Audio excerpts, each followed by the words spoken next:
പല വിധത്തിലുള്ള ആയുർവേദ മരുന്നുകളുടെ സുഗന്ധമാണ് അവിടെയെല്ലാം നിറഞ്ഞു നിൽക്കുന്നത്.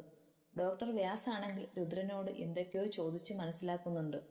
ഒക്കെയും അവളുടെ രോഗാവസ്ഥ അറിയുവാൻ വേണ്ടിയാണ്. 27-ാമത്തെ നമ്പർ മുറിയിലായിരുന്നു സിസ്റ്റർ ലയ അവരെ കൂട്ടിക്കൊണ്ടുപോയത്. ആ വൈദേഹി, ഇവിടെയാണ് ഇനി നിങ്ങൾ കുറച്ച് ദിവസത്തേക്ക് താമസിക്കുന്നത് കേട്ടോ. ഈ റൂമൊക്കെ ഇഷ്ടമായോന്ന് നോക്കിയേ. ഡോക്ടർ പറഞ്ഞതും അവൾ അകത്തേക്ക് കയറി ചുറ്റിനും നോക്കി. ഇളം റോസ് നിറമുള്ള ചായം പൂശിയ ചുവരും കർട്ടനും 2 സിംഗിൾ ബെഡും ഉണ്ട്. പിന്നെ ഒരു മേശ, അതിൻ്റെ മുകളിൽ മൺകൂജയിലായിട്ട് വെള്ളം വച്ചിരിക്കുന്നു. ഇഷ്ടമായോ വൈദേഹി? ഓക്കെ, എന്നാലേ റെസ്റ്റ് എടുത്തോളൂ കേട്ടോ. നമുക്ക് പിന്നെ കാണാം. രുദ്രന്റെ തോളിൽ ഒന്ന് തട്ടിയ ശേഷം ഡോക്ടർ പുറത്തേക്ക് ഇറങ്ങിപ്പോയി. കബോർഡ് തുറന്ന് അതിലേക്ക് ബാഗ് എടുത്ത് വയ്ക്കുകയാണ് രുദ്രൻ. സാർ, എന്തെങ്കിലും ആവശ്യമുണ്ടെങ്കിൽ ആ ബെല്ലിൽ 3 തവണ അമർത്തിയാൽ മതി. ഓക്കെ, അവൻ തലകുലുക്കി. സിസ്റ്റർ ലയ ഇറങ്ങിപ്പോയതും അവൻ ചെന്ന് വാതിലടച്ച് കുറ്റിയിട്ടു. എന്നിട്ട് വന്ന് ബെഡിലേക്ക് കിടന്നു. കുറച്ച് നിമിഷങ്ങൾ കഴിഞ്ഞു. മടുത്തോ? പതിയെ അടുത്തിരുന്നു കൊണ്ട് വൈദേഹി ചോദിച്ചു. പെട്ടെന്നവൻ കണ്ണു തുറന്നു. മടുത്തോ ഏട്ടാ? വെള്ളം വേണോ? വേണ്ട, നീ അവിടെ പോയി മര്യാദയ്ക്ക് ഇരിക്ക്. അവൻ അടുത്ത് കിടന്ന ബെഡിലേക്ക് വിരൽ ചൂണ്ടി. പെട്ടെന്ന് തന്നെ അവൾ അവിടെ പോയി ഇരിക്കുകയും ചെയ്തു. രുദ്രൻ വീണ്ടും കണ്ണുകൾ അടച്ചു. ഇതാരാണ് വൈദേഹിയുടെ? ഡോക്ടർ വ്യാസിന്റെ ശബ്ദം അവന്റെ കാതിൽ മുഴങ്ങി. എൻ്റെ ഫ്രണ്ടാണ്, വൈദേഹിയുടെ മറുപടി. അത് കേട്ടപ്പോൾ എന്തിനാണ് തൻ്റെ ഹൃദയം വിങ്ങിയത് എന്ന് ആലോചിച്ചുകൊണ്ട് അവൻ അങ്ങനെ കിടന്നു. ലോങ് ഡ്രൈവ് ചെയ്തു വന്നതുകൊണ്ട് പെട്ടെന്ന് തന്നെ രുദ്രന്റെ കണ്ണുകളിൽ ഉറക്കം വന്നു തുടങ്ങിയിരുന്നു. ഏകദേശം 1.5 മണിക്കൂർ എടുത്തു അവൻ ഉറങ്ങി എഴുന്നേൽക്കുവാൻ. പെട്ടെന്ന് എന്തോ സ്വപ്നം കണ്ട് എന്ന പോലെ അവൻ ഞെട്ടി ഉണർന്നു. ആദ്യം അവൻ്റെ മിഴികൾ പാഞ്ഞത് വൈദേഹി കിടക്കുന്ന ബെഡിലേക്കായിരുന്നു. അവൾ അവിടെ ഇല്ലെന്ന് കണ്ടതും അവൻ ചാടി എഴുന്നേറ്റു. നോക്കിയപ്പോൾ ഉണ്ട്, തൻ്റെ കാൽക്കീഴിൽ ചുരുണ്ടുകൂടിയിരുന്ന് ഉറങ്ങുന്നുണ്ട് അവൾ. വൈദേഹിയെ കുറച്ചു നേരം നോക്കിയിരുന്ന ശേഷം രുദ്രൻ പതിയെ എഴുന്നേറ്റു. വാഷ്റൂമിൽ പോയി ഒന്ന് ഫ്രഷായി വന്നപ്പോൾ ഡോറിൽ ആരോ മുട്ടുന്നത് അവൻ കേട്ടു. പെട്ടെന്ന് തന്നെ രുദ്രൻ ചെന്ന് ഡോർ തുറന്നു. കുറച്ചു മുന്നേ തങ്ങളെ ഇവിടെ കൊണ്ടുവന്നാക്കിയ സിസ്റ്റർ ആയിരുന്നു അത്. എന്താണ് സിസ്റ്റർ? അവൻ അവരോട് ചോദിച്ചു. അത് ഡോക്ടർ വ്യാസ് പറഞ്ഞിട്ടാണ് വന്നത്. വിരോധമില്ലെങ്കിൽ അദ്ദേഹത്തെ കാണുവാനായി ഒന്ന് വരാമോ? താങ്കൾ ഒറ്റയ്ക്ക് വന്നാൽ മതിയെന്ന് ഡോക്ടർ എന്നോട് പ്രത്യേകം പറഞ്ഞിരുന്നു. സിസ്റ്റർ, അത് പിന്നെ? വൈദേഹി നല്ല ഉറക്കത്തിലാണ്. കുഴപ്പമില്ല സാർ, ഞാൻ നോക്കിക്കോളാം. സാർ ഇപ്പോൾ പോയി ഡോക്ടറെ കണ്ടിട്ട് വരൂ. അവർ പറഞ്ഞത് രുദ്രൻ പെട്ടെന്ന് തന്നെ ഡോക്ടർ വ്യാസിന്റെ ക്യാബിനിലേക്ക് പോയി. ഹലോ രുദ്രൻ, കുറച്ച് സമയം റെസ്റ്റ് എടുത്തു അല്ലേ? അവൻ അകത്തേക്ക് കയറി ചെന്നതും ഡോക്ടർ ആദ്യം ചോദിച്ചത് അതായിരുന്നു.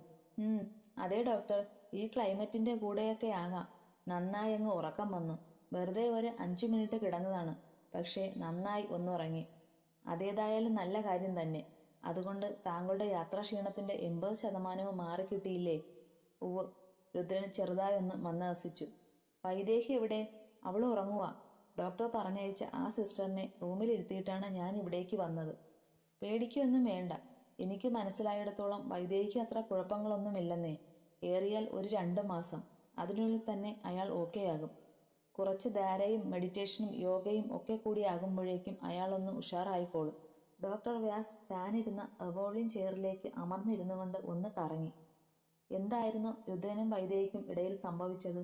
ഐ മീൻ, എന്നു മുതലാണ് നിങ്ങൾ തമ്മിൽ പരിചയവും അടുപ്പവും ഒക്കെ ആയത്? ചെറുപ്പം മുതലേ നിങ്ങൾ ബെസ്റ്റ് ഫ്രണ്ട്സ് ആയിരുന്നോ? രുദ്രൻ, എനിക്കിപ്പോൾ അറിയേണ്ടത് നിങ്ങളുടെ പാസ്റ്റാണ്. അത് കേട്ട് കഴിഞ്ഞാലേ സത്യത്തിൽ കാര്യങ്ങളെക്കുറിച്ച് എനിക്ക് കൂടുതൽ വ്യക്തത ഉണ്ടാവൂ. ഡോക്ടർ ആവശ്യപ്പെട്ടതും രുദ്രൻ പള്ളിപുള്ളി വിടാതെ കൊണ്ട് കാര്യങ്ങളെല്ലാം അയാളോട് വ്യക്തമായും സത്യസന്ധമായും പറഞ്ഞുകൊടുത്തു. എനിക്ക് അപ്പോഴേ തോന്നിയിരുന്നു, വൈദേഹിക്ക് ആ കുട്ടിയുടെ മനസ്സിനെ അത്രമേൽ മാറ്റിമറിക്കാവുന്ന എന്തോ ഒരു സങ്കടം തട്ടിയിട്ടുണ്ടെന്ന്. അപ്പോൾ സത്യത്തിൽ വൈദേഹിക്ക് രുദ്രനോട് കടുത്ത പ്രണയം തന്നെയായിരുന്നു എന്ന് വേണം ഇതിൽ നിന്ന് നമ്മൾ മനസ്സിലാക്കേണ്ടത്. അവൾ അത്രമാത്രം സ്നേഹിച്ചിരുന്ന രുദ്രനെ കൈവിട്ടു പോകും എന്ന അവസ്ഥയിലാണ് ആ കുട്ടിക്ക് മാനസിക നില തെറ്റിയത്. രുദ്രനോട് അവളുടെ ഇഷ്ടം പറയാതെ തന്നെ അവൾ കഴിഞ്ഞിരുന്നതും അല്ലേ? അതെ ഡോക്ടർ. പക്ഷേ എനിക്കൊരിക്കലും വൈദേഹിയെ എൻ്റെ ലൈഫ് പാർട്ണറായിട്ട് ഇമാജിൻ ചെയ്യുവാൻ പോലും സാധിക്കില്ലായിരുന്നു. അതെന്തുകൊണ്ടാണെന്ന് വെച്ചാൽ അതിന് വ്യക്തമായ ഒരു ഉത്തരം എനിക്കില്ല. ഉത്തരമുണ്ട് രുദ്രൻ, വ്യക്തമായ ഉത്തരം തന്നെ തൻ്റെ പക്കലുണ്ട്. കാരണം എന്താണെന്നോ? താൻ ഒരിക്കൽ പോലും വൈദേഹിയെ പ്രണയിച്ചിട്ടില്ല, സ്നേഹിച്ചിട്ടില്ല. തനിക്കെന്നും വൈദേഹിയോട് വെറുപ്പായിരുന്നു. കുട്ടിക്കാലം മുതൽക്കേ അവൾ തൻ്റെ ചേച്ചിയോടൊപ്പം കൂടുതൽ സമയം ചെലവഴിച്ചു നടന്നപ്പോൾ തൻ്റെ ഉള്ളിലെ ആ കൗമാരക്കാരന് അവളോട് ദേഷ്യവും പകയുമായിരുന്നു.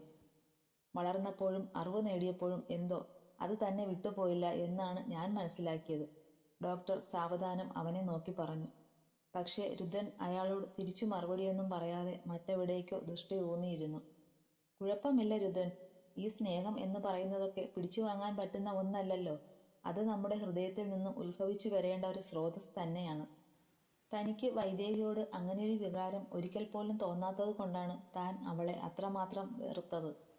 കുഴപ്പമില്ലെന്നേ, നമുക്ക് ശരിയാക്കി എടുക്കാം. ആദ്യം വൈദേഹി നോർമൽ ലെവലിലേക്ക് എത്തട്ടെ, എന്നിട്ട് ആ കുട്ടിയോട് ഞാൻ സംസാരിക്കാം. നാളെ കാലത്ത് തന്നെ ട്രീറ്റ്മെൻറ്റ് തുടങ്ങും. ഉഴിച്ചിലും പിഴിച്ചിലും ഒക്കെ ആയിട്ട് കുറഞ്ഞത് 2 മാസമെങ്കിലും ഇവിടെ തന്നെ തുടരേണ്ടതായിട്ട് വരും. ഒരു കാര്യം ചെയ്തോളൂ രുദ്രൻ, നാളെ കാലത്ത് മടങ്ങിക്കോളൂ. വൈദേഹിയുടെ കാര്യങ്ങളൊക്കെ നോക്കുവാൻ ഇവിടെ സിസ്റ്റേഴ്സ് ഉണ്ട്. അവരൊക്കെ നന്നായി തന്നെ അവളെ കെയർ ചെയ്യും. അതുകൊണ്ട് താൻ നാട്ടിലേക്ക് പൊയ്ക്കോളൂ. അവിടെ ഓഫീസിലെ കാര്യങ്ങളൊക്കെ രുദ്രൻ നോക്കി നടത്തേണ്ടതല്ലേ? വലിയൊരു ഉത്തരവാദിത്വം തന്നെയുള്ള ആളല്ലേ രുദ്രനും. പോകുന്നതിനൊന്നും എനിക്ക് പ്രശ്നമില്ല ഡോക്ടർ. പക്ഷേ അവൾ വയലൻ്റ് ആകും, അതാണ് എൻ്റെ പേടി.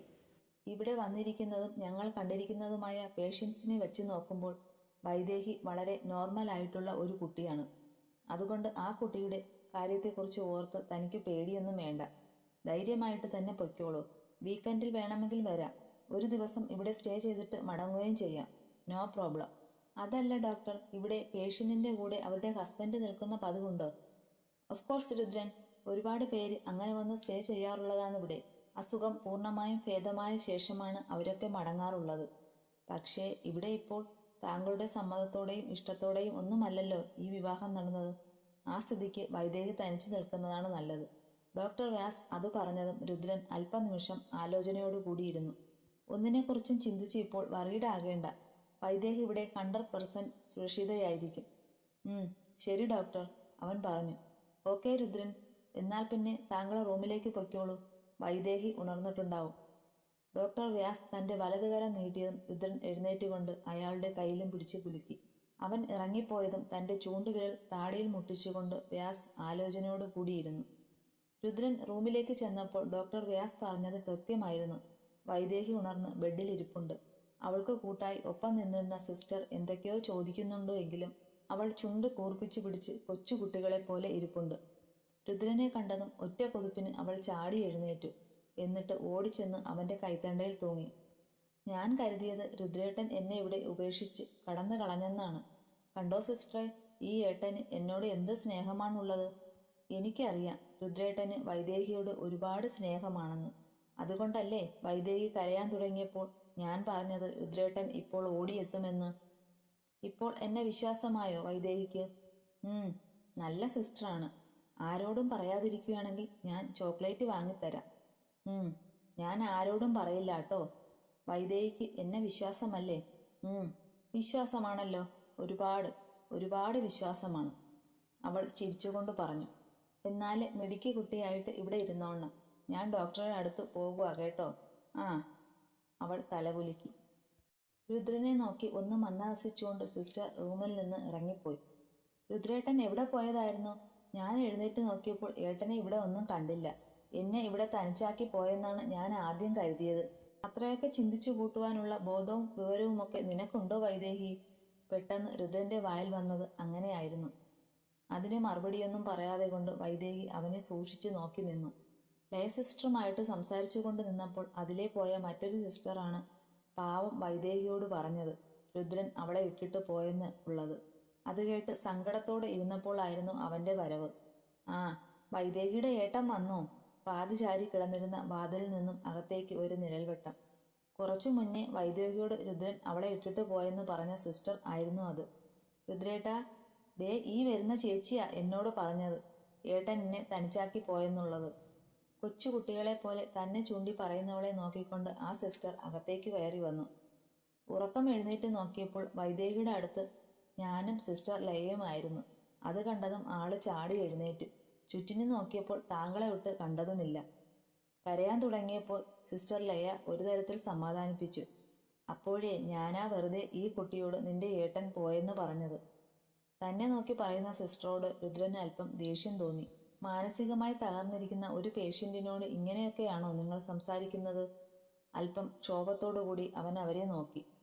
ഇതൊക്കെ ഞങ്ങളുടെ ഈ ജോലിയുടെ ഭാഗമാണ് മിസ്റ്റർ. ഈ കുട്ടി എത്രമാത്രം വയലൻ്റ് ആകുക എന്നറിയാൻ വേണ്ടി ഡോക്ടറാണ് 2 തരത്തിലും സംസാരിക്കണം എന്ന് പറഞ്ഞ് ഞങ്ങളെ ഇവിടേക്ക് അയച്ചത്. അവര് രുദ്രനെ നോക്കി പറഞ്ഞു. ശേഷം വൈദേഹിയുടെ നേർക്ക് തിരിഞ്ഞു. മോളെ, മോൾക്ക് ചായ വേണോ കുടിക്കുവാൻ? എങ്കിലേ മോൾ ഇവിടെ ഇരുന്നോളൂ. സിസ്റ്റർ ആൻറ്റി മോൾക്ക് കുടിക്കുവാൻ ചായയും പലഹാരവും ഒക്കെ ആയിട്ട് വരാം കേട്ടോ, പറഞ്ഞുകൊണ്ട് അവർ വാതിൽ കടന്ന് ഇറങ്ങിപ്പോയി. ആ സമയത്താണ് രുദ്രൻ്റെ ഫോൺ ബെല്ലടിച്ചത്. നോക്കിയപ്പോൾ അച്ഛനായിരുന്നു.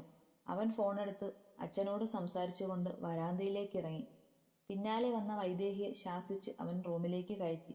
ഹലോ അച്ഛാ. മോനെ, അവിടെ ചെന്നിട്ട് എങ്ങനെയുണ്ട്? ഇവിടെ കുഴപ്പങ്ങളൊന്നുമില്ല അച്ഛാ, എല്ലാം ഓക്കെയാണ്.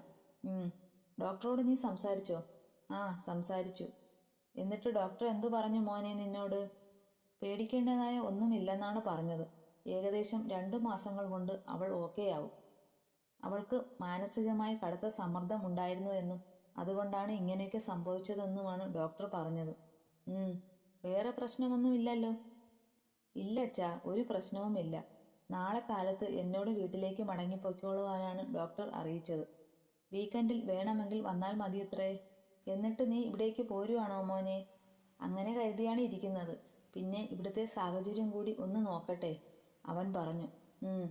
വൈദേഹിക്ക് സങ്കടമാവല്ലേ? നീ ശ്രദ്ധിച്ച് കൈകാര്യം ചെയ്തോണം. ശരി. ഡോക്ടറോട് ഒന്നുകൂടി സംസാരിച്ച ശേഷം ഞാൻ വരുന്നതിനെക്കുറിച്ച് ആലോചിക്കുകയുള്ളൂ. ശരി മോനെ, എന്നാൽ ഞാൻ അമ്മയുടെ കയ്യിൽ കൊടുക്കാം. മഹി ഫോൺ ഗൗരിയുടെ കയ്യിലേക്ക് കൊടുത്തു. ഹലോ മോനെ രുദ്ര. ആ അമ്മേ, കാര്യങ്ങളൊക്കെ ഞാൻ അച്ഛനോട് സംസാരിച്ചിട്ടുണ്ട്. ഞാൻ കേട്ടു മോനെ. വൈദേഹി എവിടെ? ഇവിടെ റൂമിലുണ്ട്. ഞാൻ വെളിയിൽ നിന്നാണ് സംസാരിക്കുന്നത്. 2 മാസം കൊണ്ട് മോള് ബെറ്റർ ആവും എന്നാണ് ഡോക്ടർ പറഞ്ഞതല്ലേ മോനെ? അതെ അമ്മേ, മാക്സിമം 2 മന്ത്സ്. അതിൽ കൂടുതലൊട്ടും പോവില്ല. എന്തായാലും നമ്മുടെയൊക്കെ പ്രാർത്ഥന ഈശ്വരൻ കേൾക്കാണ്ടിരിക്കില്ലല്ലോ മോനെ. പിന്നെ നാട്ടിലേക്ക് വരുന്നതിനെക്കുറിച്ച് നീ ഒന്നുകൂടി ആലോചിച്ച് തീരുമാനിച്ചാൽ മതി. നീ പോന്നു കഴിയുമ്പോൾ മോള് വയലൻ്റ് ആകുമോ എന്നറിയില്ലല്ലോ. ഓക്കെ അമ്മേ, എന്നാൽ പിന്നെ ഞാൻ വയ്ക്കുക. ഡോക്ടർ വരുന്നുണ്ട്. ശരി. അവൻ ഫോൺ കട്ട് ചെയ്തു പോക്കറ്റിലിട്ടു. ഡോക്ടർ വ്യാസ് നടന്നു വരുന്നുണ്ട്. വൈദേഹി എവിടെ? രുദ്രനെ നോക്കി അയാൾ ചോദിച്ചു. അകത്തുണ്ട്, വരൂ ഡോക്ടർ. അവൻ ഡോർ തുറന്ന് റൂമിലേക്ക് കയറി. വൈദേഹി അപ്പോൾ താടിക്ക് കൈ ഊന്നിയിരിക്കുന്നുണ്ട്. ഹലോ മാഡം, എന്തോ കാര്യമായ ആലോചനയിലാണല്ലോ. വ്യാസിൻ്റെ ശബ്ദം കേട്ടതും അവൾ മുഖമുയർത്തി നോക്കി. വൈദേഹി, ക്ഷീണമൊക്കെ പോയോ? ഇവിടെയൊക്കെ ഇഷ്ടമായോ ഇയാൾക്ക്? ഇഷ്ടമായി. കുറച്ച് ദിവസം നമ്മൾക്ക് എല്ലാവർക്കും കൂടി ഇവിടെ അടിച്ചു പൊളിക്കാമല്ലേ? വൈദേഹി ഇവിടെ ഞങ്ങളുടെ ഒപ്പം നിൽക്കില്ലേ? നിൽക്കാം. മിടുക്കിയാണ് കേട്ടോ. എന്നാൽ പിന്നെ രുദ്രനെ പറഞ്ഞു വിട്ടാലോ? ഇയാൾക്ക് ഓഫീസിലൊക്കെ പോകേണ്ടതല്ലേ? ഡോക്ടർ ചോദിച്ച് പൂർത്തിയാക്കും മുന്നേ ഒറ്റ കുതിപ്പിന് വൈദേഹി വന്ന് രുദ്രൻ്റെ കയ്യിൽ പിടിച്ചു. ഇല്ല, രുദ്രേട്ടനെ എവിടെയും വിടാൻ ഞാൻ സമ്മതിക്കില്ല. ഏട്ടൻ്റെ ഒപ്പം മാത്രമേ ഞാൻ നിൽക്കുകയുള്ളൂ. അങ്ങനെ പറഞ്ഞാൽ പറ്റില്ലല്ലോ. രുദ്രന് വീട്ടിലേക്ക് തിരിച്ചു പോകേണ്ടേ? എന്നിട്ട് ഓഫീസിലൊക്കെ പോയി ജോലി ചെയ്താലല്ലേ പൈസ ഉണ്ടാവുള്ളൂ. വേണ്ട, ഏട്ടൻ പോകണ്ട. പോയാൽ ഞാനും വരും കേട്ടോ രുദ്രേട്ടാ, അവൻ്റെ താടിയിൽ പിടിച്ചുകൊണ്ട് അവൾ പറഞ്ഞു. രുദ്രൻ ഒന്നും മോളി. അയ്യോ, അങ്ങനെ പറഞ്ഞാൽ ഒക്കില്ലടോ. ഇവിടെ വൈദേഹിയെ നിർത്തിയിട്ട് രുദ്രൻ പോകുവാണെന്നാണ് എന്നോട് കുറച്ചു മുന്നേ പറഞ്ഞത്. ഇല്ല, രുദ്രേട്ടൻ അങ്ങനെ പറയില്ല, എനിക്ക് ഉറപ്പുണ്ട്. അവൾ ഡോക്ടറെ നോക്കി നിഷേധാർത്ഥത്തിൽ തലകുലുക്കി.